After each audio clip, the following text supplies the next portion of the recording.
Hello, it's Sheila. Thanks for coming to SheCooks.Design. Full disclosure, I forgot to hit record last night. So I'm in my kitchen making this again. And bummer that I have to eat this again because it was pretty dang delicious. And so I'm joking. So thanks again for signing up.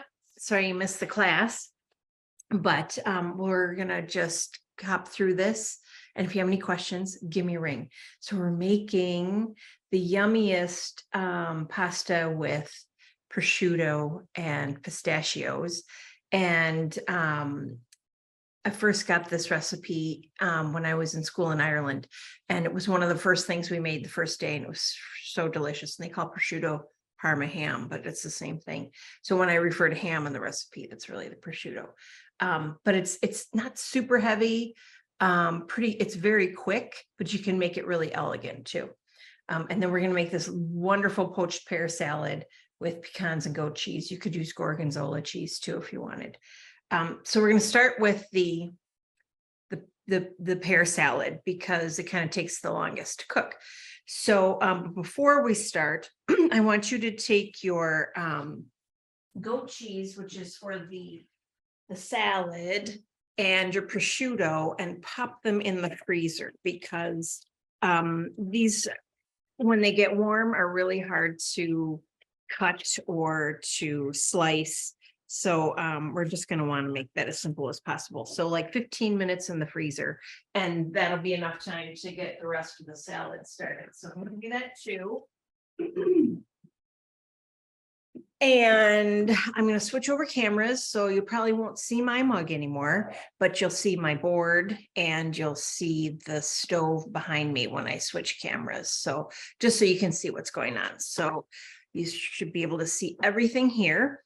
We're going to start with our pears. So I've got, I'm having the recipe because we're not going to eat all of this, and this dressing, once we get to the dressing, makes quite a bit more than what you'll need tonight to save it in the fridge. We'll talk about that later. So let's get our, we're going to get the pears ready to go. And I'm going to peel our pear first, and then we'll cut it into eighths or so. We just want it to be all ready for our salad so that we don't have to slice these anymore. And then also there's more surface area for the wine to poach in. So we're going to get this set. Oh, and while we're doing this, go back and pour the wine into your pan along with your bay leaf and a couple of my bay leaf here and a couple sprigs of thyme. You can just put the whole thing in there, no worries. We'll talk about thyme a little later too, and we'll get this up to the simmer and then the sugar we're going to use about I'm going to use about a tablespoon of sugar. You can measure if you want. I don't measure very much. It's just dinner, so don't worry. That's what I always say. It's just dinner, so we don't have to measure. But we just want to get that sugar to dissolve in the wine, and then we can put the pears in. So just turn it on. You don't want it to boil, and it'll come up really quickly. So just pop it on, about medium high while we finish prepping our pears, which shouldn't take long at all.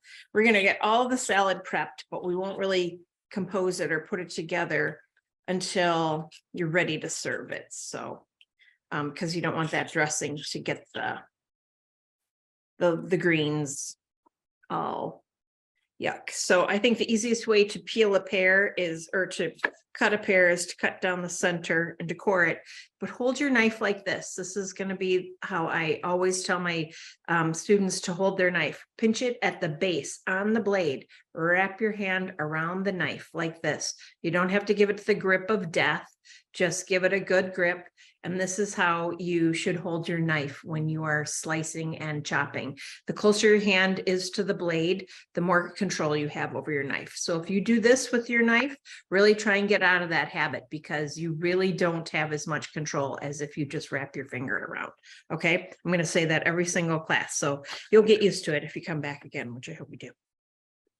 So we can just cut through that core, and then If you have a little seeds, you can cut that out, but we'll cut these into in half as well. Make sure you get all your seeds out. And if any seem super thick, you can certainly cut them a little bit more. This is kind of a big pear, so I might even cut it into a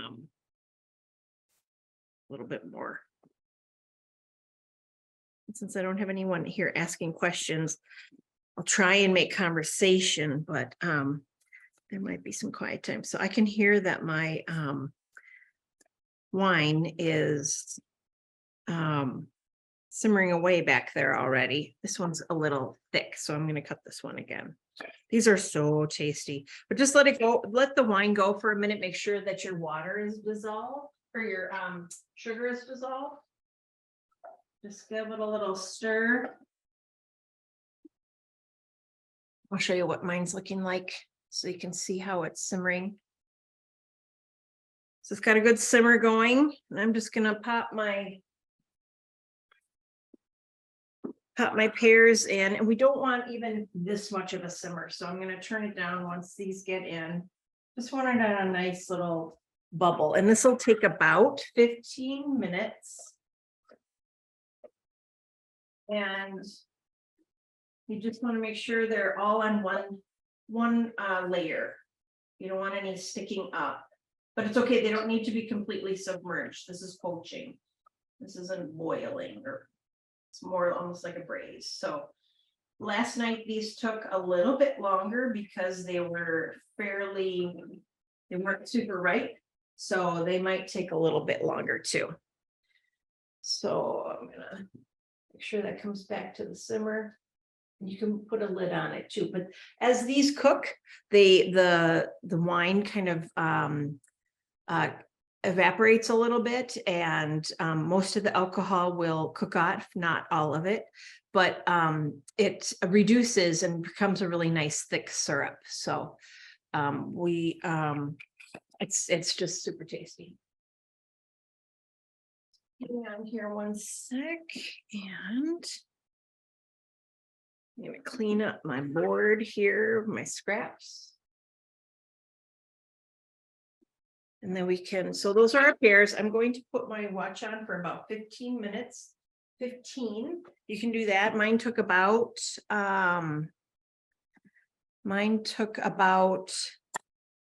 20 or 25 last night. So you'll just want to kind of pay attention. Once you can put a knife in, just a little paring knife, and it goes in really easily without any resistance, then you know your pears are done.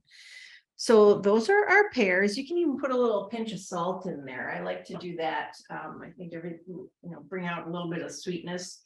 I use kosher salt, so I did like a 2-finger pinch of kosher salt. So that's all set. And then if you haven't toasted your pecans, mine are already toasted, and they're a little extra toasty, if you can see. Yeah, because pecans can really get overdone pretty quickly. They have a lot of oil in them. So toast your pecans. You can do it in the toaster oven. If you have a toaster oven, that's how I like to do it, because it turns off automatically. And they only take about 4 or 5 minutes in a toaster oven. You could do it in a dry skillet on top of the stove. And again, just keep an eye on it. Don't walk away because they'll burn. Or you can do it in your oven, like a 350-degree oven, for 7 or 8 minutes. But you do that to get the nutty oils, flavor just kind of bursts. Just so much more flavorful when you toast them, and you'll know when they're done when you can smell them. When you can smell them, they're done. If you go too long, they'll burn. So I have mine toasted already. You can stop the recording and you can toast as you need to. So now we're just going to make our dressing, which is super easy. And again, this will last for a long time in the fridge, a couple weeks for sure. And this is way more than you need. I'm going to do about half of what I made of the recipe, because again, I made some last night. So for the we're going to start with some Dijon, which is it's like an emulsifier. So I use Dijon a lot in dressings. Helps to give it a nice little consistency. So, you know, about a half a tablespoon or so. Again, I'm not going to be too picky on this. A lot of dressings call for 1-to-1 vinegar and oil. I prefer my dressings to have a little more of acidity, so I might use a little bit more of the red wine vinegar than is called in the recipe. But I always, you know, you never know what everybody's vinegar tastes like. So there's so many different brands. So I say you just need to taste as you go. You just really need to taste. If you need more vinegar, if it feels just kind of oily, then add a little more vinegar, or add a pinch of sugar if you need to. I'm going to put about 1.5 tablespoons of red wine vinegar in these nifty little cups. And then if you're able to get this roasted walnut oil, it is so delicious. I love this stuff. I always have it in the fridge. Sometimes I even replace butter in baking with this. You just give it a smell. It almost smells like the pecans that you're toasting. It's so delish. So I'm going to add about 1 tablespoon, maybe a little bit more. And the reason we use this as well as olive oil is because olive oil can have a little bit of bitterness to it. So I like to cut it with a different type of oil, or you can use all of the walnut oil, which is really delicious too. And then again, you want to give it a good pinch of salt and pepper, and you're going to want to taste it. So give it like a good 3-finger pinch. I'm using kosher salt. When you use kosher salt, you can use more than regular table salt. If you're using table salt, just use about a 2-finger pinch or so. And then some good cracked pepper, as much as you like. And the great thing about doing this in a little jam jar is that you just shake it and it's done. And then you can see, like, if you've got the Dijon all mixed in there. And then you just have to taste it. See where you're at. Oh my gosh, this is delish. Okay, I'm good. So set that aside. That's all done. And I'm going to put a few things out of my way here, and we can get going on the pasta. I'll be right back. You can put your stuff away too. Take a peek on your pears, flip them over a little if you want. You see they're getting all red and delish. Oh my gosh. Another reason we're doing these ahead of time, trying to get them done, is because ideally you want them to cool in their poaching liquid, and they'll continue to absorb more, and they just get this beautiful ruby red color, which is beautiful. Flip that guy over. Come on. You don't want it to be too vigorous of a boil or anything. You just want a nice simmer. And hopefully you have turned your water on for your pasta, because honestly, as this pasta takes about as long to, one sec here. Takes about as the sauce takes about as long to make as the actual pasta in the boiling in the water. So it's really super quick. So but we could finish getting all the rest of our salad prepped too. We're going to want a little more salt and pepper to season at the end, but I always like to put some really thin sliced onion in my salads. I just think I don't know, I can't eat a salad without it. But again, grab your knife like this, wrap your hand around it, and then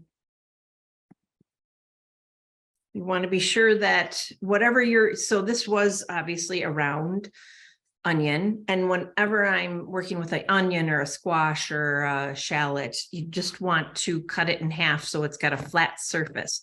Because if you're trying to negotiate a round surface and chop, you're inevitably going to hurt yourself. So keep your non-dominant hand, your non-cutting hand vertical. Don't do this. Do this. Keep your fingers under. Rest the blade of the knife on your finger and on your knuckle and just down and forward a little bit. And we'll do some more of this as we when we do the shallots. So I just try to get as thin as I can for my salad. So that's, you can use as much as you want. I'm going to just save this off to the side, and that's ready for when we assemble the salad. So that is pretty much all of the salad. I'll show you the goat cheese in a little bit at when we take all that out, because I have a little trick. Oh, I was going to say too, if you have a little dental floss, it's really slick way to to slice through goat cheese. So you can stop this for a sec, go grab some dental floss, and then come back, and we'll do that in a minute, or you can do it in a little bit. So that is pretty much everything for the salad ready to go. You got your pecans toasted. Now let's move on to the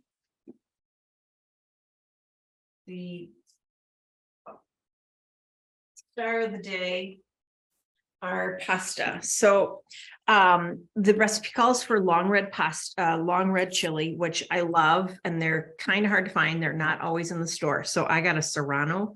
I like a little bit of heat in this pasta. I think it's super tasty. So I have a Serrano that I'm going to use.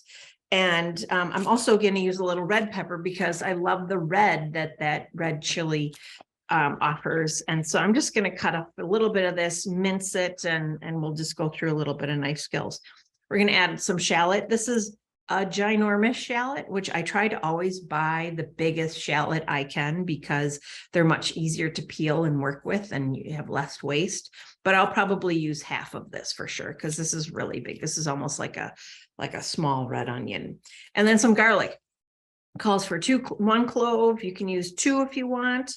You know, however much you want to use. I'm going to peel everything first, and then we can chop through everything, just because it kind of makes a mess when you're peeling, to like peel and chop and then clean up. So I'm just going to start peeling everything. So my trick with garlic to get the peel off is I take I just cut off this little root end, just a tiny bit of it, and then take the flat of the knife, put the garlic on the board, flat of the knife, give it a little whack, and the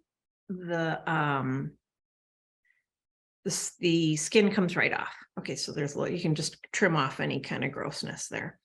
And then do the same for these little ones. It just pops right off. You can just pull it from the other end. You don't have to sit and argue with it. It's the best trick ever. Just give it a whack. And there we go. And we're going to want to clean up those little pieces. So that's done. I'm going to clean off those little brown spots. It's kind of rude. So with the peppers, actually, I'm going to do the shallot next. So what I always do is, it's so much easier to peel a shallot or an onion that has been cut in half. So I take a tiny bit of this little root end off, just a tiny bit, but you see the root is still there. That is important to keep it intact as you're mincing through. But I'm just going to chop through, and you'll just see sometimes you get a little bit of moldiness, but we'll discard that too. It's just a lot easier to peel once it's been cut in half.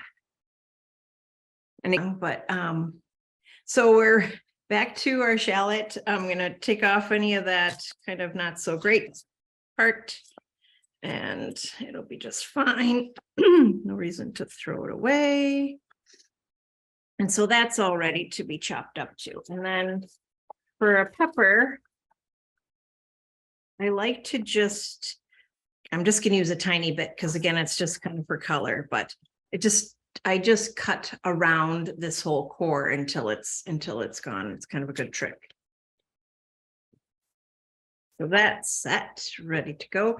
And for the Serrano, all peppers have different heat levels. Serranos are typically, you know, got a little bit of kick, but I love them. One way that the only way I think that you can tell if a pepper is super spicy is you cut down the center. Again, we're going to cut around the core, but just take out a little piece and you got to try it. It's the only way you can know if it's spicy. You got to take a little bite. And this has a little bit of heat. It's kind of perfect heat for me, but you can certainly avoid it if you want. I'm going to take out these seeds because that's where all the heat is in the seeds and the ribs. So the less seeds and ribs you have in your pepper, a spicy chili, this is where all the heat is. So I'm not doing this very well. I'm going to grab a little paring knife. Get through those. Or you can use a spoon to just scrape it out. Okay, so that's all ready to go. Okay, so 15 minutes now on our pears. So let's take a peek and see how they're doing. My pears, see how that wine has really reduced down quite a bit. Looking good. Looking good. And they'll continue to cook as they cool down too. So that's looking good. I think I'm going to be okay with those. So I'm going to turn that off, put this on the back burner to cool down as we continue prepping continue to prep for the pasta. So I'm going to get rid of all of this. Put it in my compost again. It's always nice to keep a little clean space. And if you have some little bowls, once we get things chopped to put them in the bowls, that's kind of a nice idea. So you have your pasta water on, and we're just going to get this all chopped up. We'll go through all that, and then we'll start cooking. So for the peppers, whether it be a chili or, sweet bell pepper, again, hold your knife at the base of the blade and just chop down, make some strips or batons as they're called, and then turn it perpendicular and do the same thing. So we're just getting a real fine mince here, pretty tiny. We're not going for big pieces here because it's really a color component. It adds a nice flavor too, but it's just a nice little color component. So add that. And set that aside, and then do the same with your peppers. If you didn't have any peppers, you could use a little pepper flake, a little red pepper, chili flake. I love. Do the same thing and then turn it perpendicular. And again, you want these pretty fine.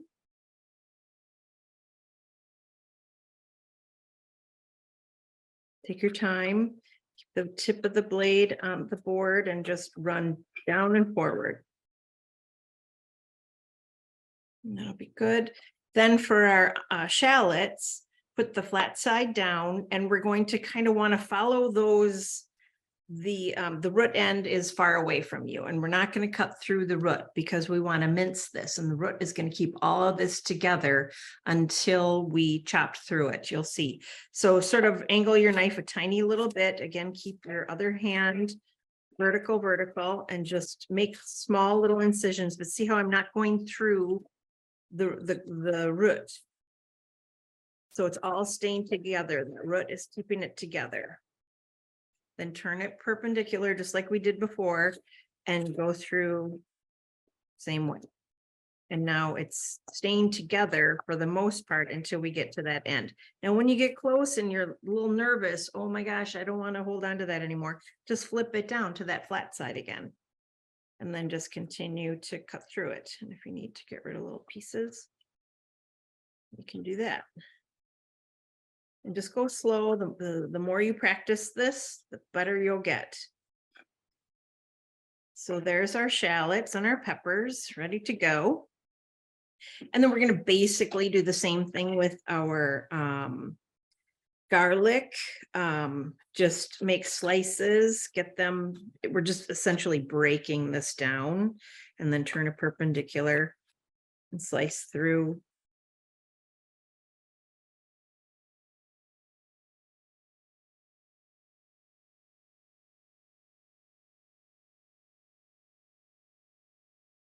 Okay. So we're going to start with our shallots in the pan. We're also going to get our thyme ready to go too. You can just kind of chop through this a little bit more too. So we need to get our thyme ready. So this time, we're going to do the same thing as before. We're going to add the full thyme stems in, but I just want to show you, if you do need thyme leaves, the best way to get the thyme off of the stem is to hold it in the direction that it grows. So it's growing up this way, upwards, and just take your thumb and forefinger and just swipe it back the opposite way that it grows, and those little leaves will come off. So you don't have to sit and pick every single one off, which is extremely tedious. But we're just going to throw a couple thyme stems in, because as we're sauteing, these little leaves will just kind of fall off into there, but it'll also give us all the flavor. So we'll be set there. But we're going to do just the shallots first. And then we're going to move on to the garlic, because we don't want our garlic to burn.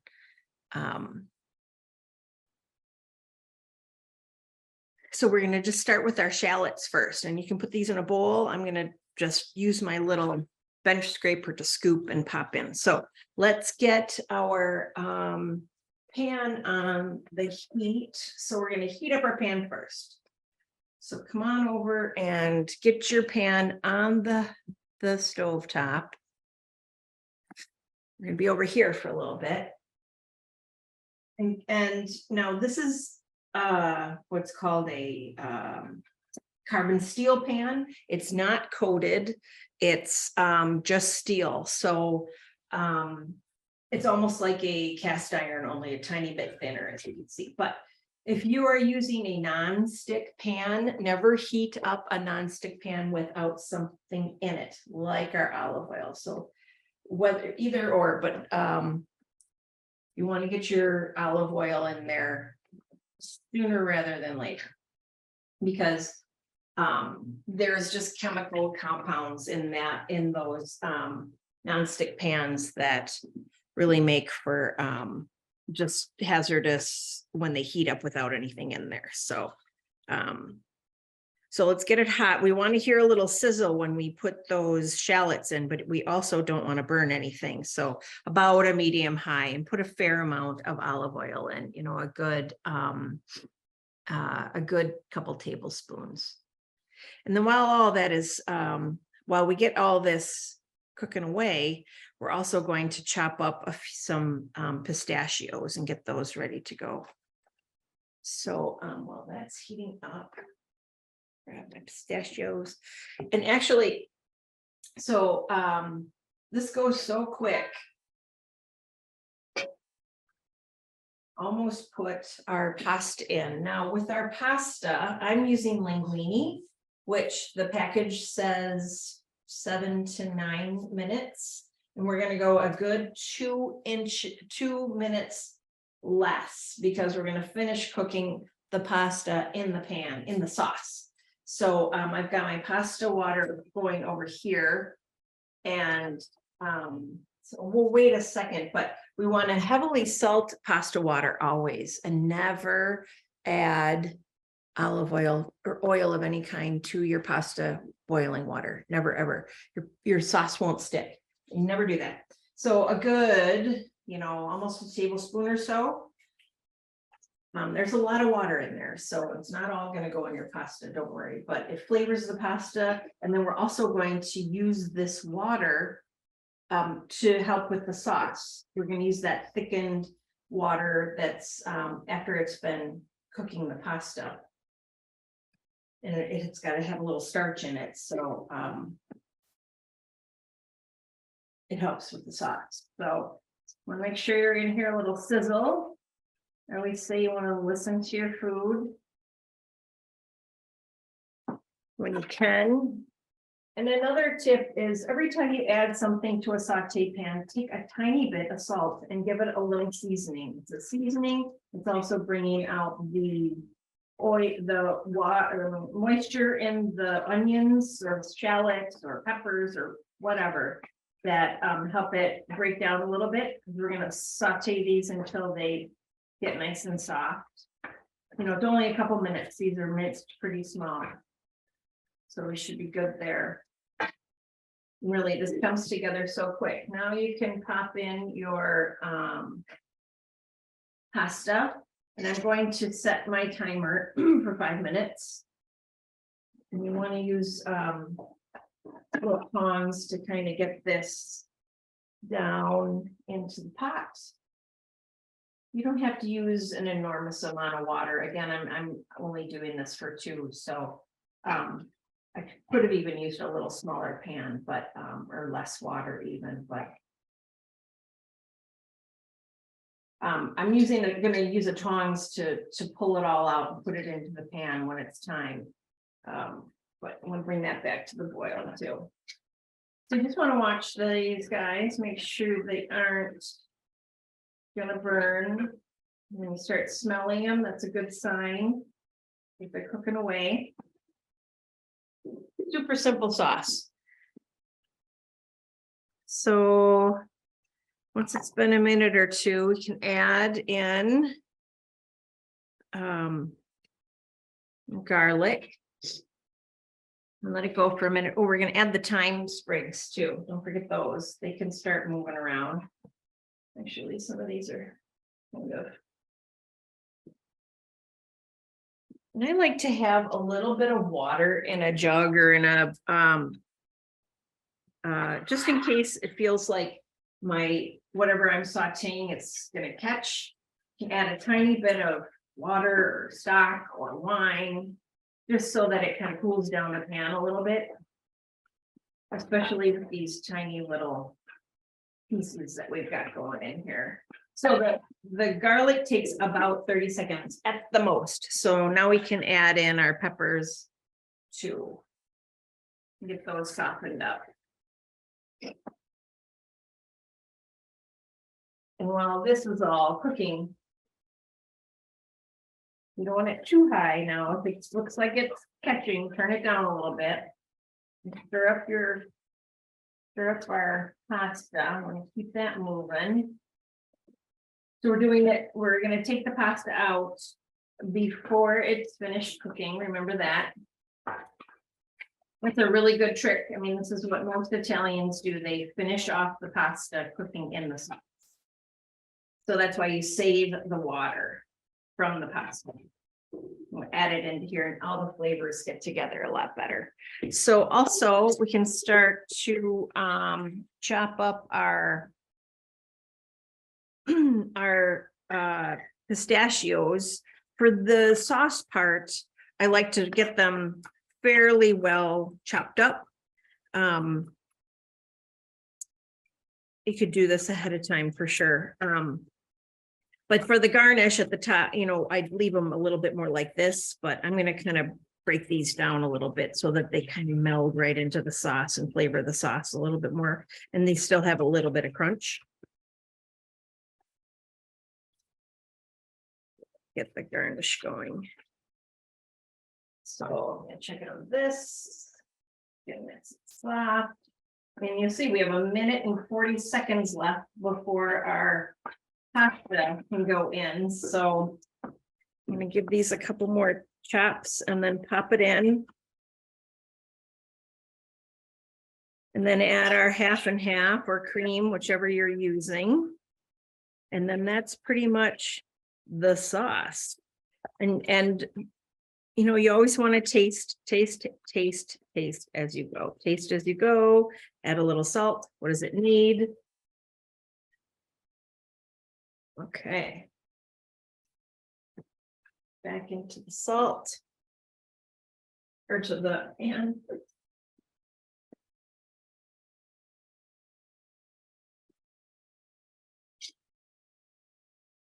We'll saute around for just a hot sec. These are salted pistachios too, so I'm gonna wait until I get the cream in and give it a little taste. So just pour a little bit of cream in. And about 25 seconds on the pasta. I'll turn that down then after it comes to the bubble. Turn it down pretty low, because you'll see it starts to cook. You'll see like, wow, this is why we need that extra pasta water. So this can turn into a nice sauce. You can add a little more cream too if you need to. But check your pasta. It should, be almost cooked. That's it on my watch.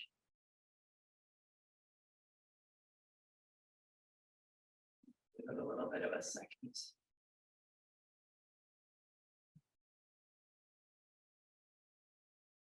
So it looks like it's pretty well done, but this has a good tooth to it, a good bite to it, so.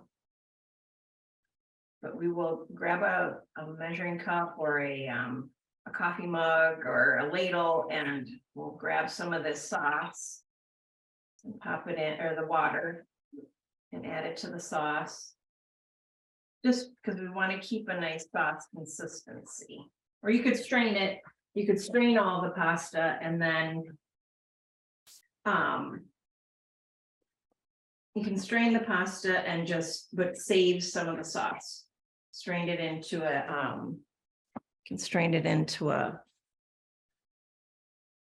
some of it into a measuring cup. But this starchy water, you want to start with maybe about a quarter cup, half a cup. You'll see how it just, and the more you stir it, the better the sauce becomes.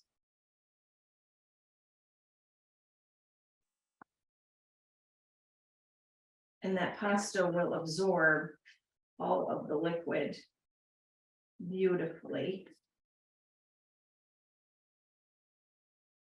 You see how it's really kind of forming a nice sauce. So grab a little spoon. Take a little taste of that sauce. Do you need a little more half and half? Do you need a little salt? Remember, you're going to put a little Parmesan on there too. So you don't want it to be, I'm going to add a little bit of salt. Just a little pinch. You don't want it to be too salty because that Parmesan, oh my God, we got the prosciutto. Okay, we can add the prosciutto in too. Grab it out of your freezer. I thought I was mixing something. But that's okay. So once it's out of the freezer, it's just so much easier to cut. So you can turn your sauce off too with the pasta. It'll be fine for a minute while we do this. It'll be just fine. As long as it's not, boiling or anything. But it's just so much easier to cut when it's cold like this. So you can stack it up. Do just like what we did before with all the other veg, just make little batons and then slice through so you get little 1/4 inch pieces. And then sort of separate it out a little bit. And then you can just pop this right in. And this has a good amount of salt too. So this is going to also count as your salt. So keep that in mind. Put that in.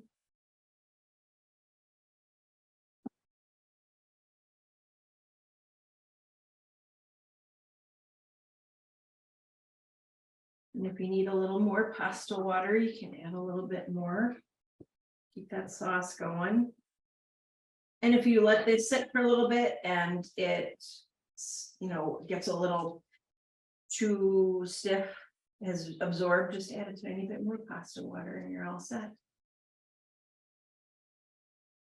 So that is your pasta pretty much ready to go. And then you just plate it up, add a little parm to the top, and your dinner is ready. Let me also show you that little tip with the goat cheese. Okay, so the trick with the goat cheese and the dental floss, grab a piece of dental floss, and then your goat cheese, which is fairly firm. Just put the dental floss down, place the goat cheese on top, and then you sort of do a little switch, like as if you're about to start to tie your shoe, and then you pull it, and then you get this nice little slice, which is really kind of slick compared to having to slice through it with a knife. And this works well when it's not super cold too. This is pretty much right out of the fridge, but just gives you a nice little slice. So there you go. So that's your goat cheese. That's plenty for 2 people, I would say too. You can also get the pistachios chopped up for your garnish. And these I would just chop up a little bit. You don't have to do too much chopping.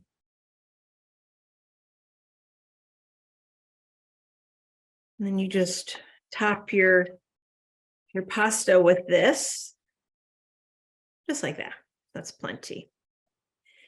And a little bit of Parmesan and you're set. And then with the dressing, just dress your greens as much as you want. Just remember, you're going to have more dressing than you need. Get those tossed really well. And then you can kind of arrange the pears and the goat cheese and the pecans on top, and then mix it all up and eat it, and have a little bit of salt and pepper on there too. You always want to season your salads to make a really good salad. So that is it. I think that's everything. We got it all. Super delicious dinner. Easy. Please let me know if you have any questions, and tell your friends, because I'm going to keep this Kitchen Confidence 2.0 going for a while. Sundays and Mondays. Sundays will be about 5 o'clock. Mondays will be 6 o'clock.